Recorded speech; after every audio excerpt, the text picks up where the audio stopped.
Families of the victims of the fire have begun the grim task of identifying their charred remains. We've learned this afternoon that 62 of the bodies were burnt beyond recognition. Reporter Bafedile Moerane spent some afternoon, part of the afternoon at the Diepkloof mortuary in Soweto, and joins us now just to give us an update. She also went to a government mortuary in Hillbrow in Johannesburg. Bafedile, good afternoon. A tough day indeed for many of the loved ones of those who perish, and it's even harder to realize that they may not be able to identify their loved ones. Quite a difficult task that government, together with the families, are embarking on at this point in time, Braden.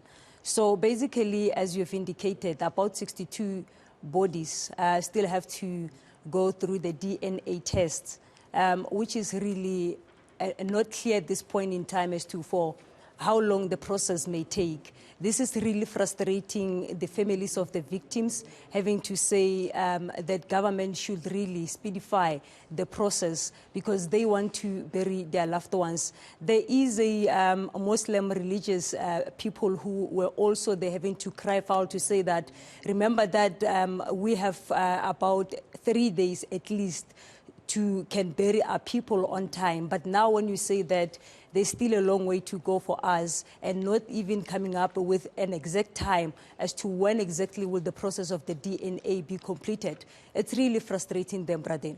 Yeah, I mean, the Minister, Dr. Joe Phaahla, earlier explaining at the Helen Joseph Hospital to reporters, including our colleague Moloko Moloto, Bafedile, saying that to do a proper DNA sampling, you need a relative, somebody who shares the same DNA roots with that person, and it's going to be very, very difficult. And he appealed for anyone who knows any person who was in that building who can provide useful information to come forward.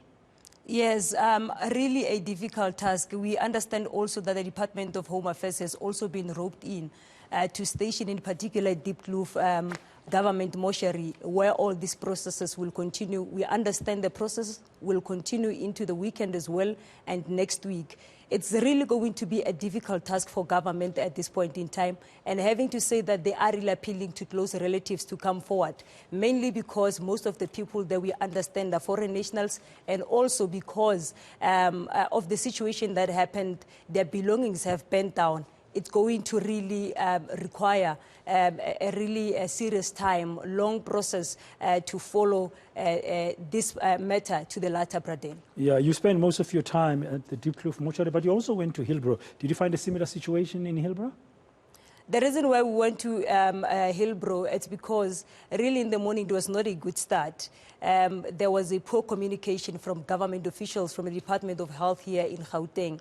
So yesterday they released a communique having to say that all the families of the victims must flock to Diepkloof mortuary this morning. But when they arrived there, they were told that there are no bodies there. It's only about 10 bodies that are at the mortuary, and they should now proceed to Hillbrow. They went there, and still when they arrived, it was really a serious problem, serious crisis, having to be told that they should go back and return to Diepkloof. But ultimately, we saw government officials having to come down, descending, and having to call the families to come and engage with them, having to tell them about the process that has to be embarked on, in particular this process of DNA, Braden.